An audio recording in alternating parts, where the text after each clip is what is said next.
Hello, my name is Sean Gray, and this is EDOL 633, and today we're going to talk about technology in the classroom and how to integrate technology. And Leslie Chance is a social studies teacher here at Valley Point Middle School, and she uses technology pretty much every day of the week, and she's going to help talk us through how to use an active board in the classroom. And this time I'll let Leslie talk to us. This is just a sample unit that I did teaching monotheistic religion, and this unit will take you anywhere from 1 to 2 weeks in the classroom depending on what kind of schedule you have with your kids. There are a lot of different tools that are built into this to engage students. First of all, this is just a plain graphic organizer, KWL chart that a lot of teachers use, but one thing that you can add in with the active board is audio clips. So I added in some audio instructions for myself. Start by thinking about the word monotheistic. If you know a definition for this, write it down. If not, look at the first part of the word, mono. Do you know what the definition of this prefix is? Think about that when trying to come up with a definition.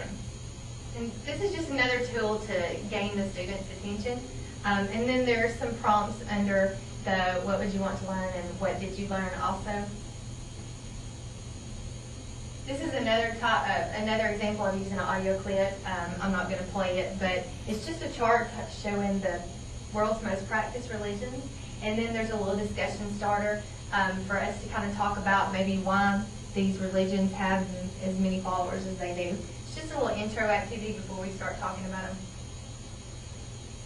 Now, from here, this page is sort of like a table of contents. When you click on the Star of David, which is the Jewish symbol, it takes you to a page with information about Judaism that I want the kids to find. And when they made flip books, they made flip books with a flap for Judaism, for Christianity, and for Islam. And they wrote down these keywords, and this was the stuff that they were going to look for as we explored websites. I have an internet link that takes you to a website where the information is. But we scroll through this together. Sometimes I would have a kid up here that was scrolling through it, and sometimes I would just scroll through it and point to things. Also, at the end, it has pictures, and you can tell as we're scanning through it, it shows some different things that would be found in the Jewish synagogue. But when you get to the very bottom, there are also links to where you can tour the synagogue, take virtual trips. So the kids are usually very interested in that because there's some real short video clips there that they like to watch. Also, I have a link to an online site with a popular Jewish game. You can go back to the menu, and same thing with Christianity.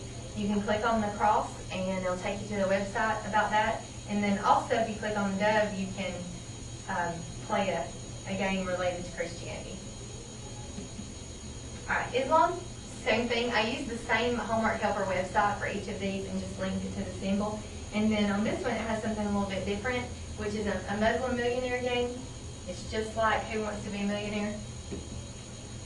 And we went through this together, and whichever student was at the board, they had to kind of poll the class to see, who thinks it's A, who thinks it's B, and so on. After we finished that, there's a link to a review game that I made, and this is just some symbols and some words that are hidden behind the door, and the kids would come to the board and pull one out, and they would have to drag it to the correct column.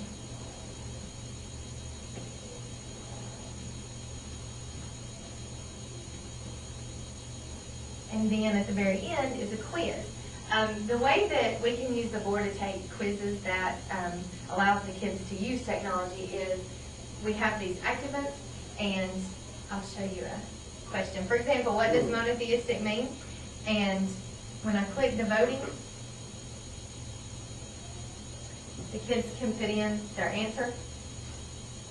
Since I'm the only one using, one of them popped up. And then when I end the voting, it shows that 100% of the kids got the question right. So it would, as soon as they take a question or do a question on the test, the results pop up automatically, and so the kids can look and see. You can also look as to, it does a bar graph, so we can see, were there a lot of kids that picked B or a lot of kids that picked C. So this is real helpful. It's instant feedback for me as well as the students. And then you can export these results after you finish the test, so it's automatic item analysis of the questions. So. As you can see, that's pretty awesome technology. The kids can all take the quiz at the same time, and you get immediate feedback. And Leslie's doing a great job showing us how to use this, and I teach ISS, so we don't use a lot of technology in school suspension outside of Study Island, and so she's doing a great job, and that's why she's doing most of the talking here today, and I sure appreciate Leslie's time. And as you can see, I mean, I'm amazed myself at what Leslie has showed us in this video, and it's incredible. So, thank you. Thank you, Leslie. That's one of them. I think it's very good.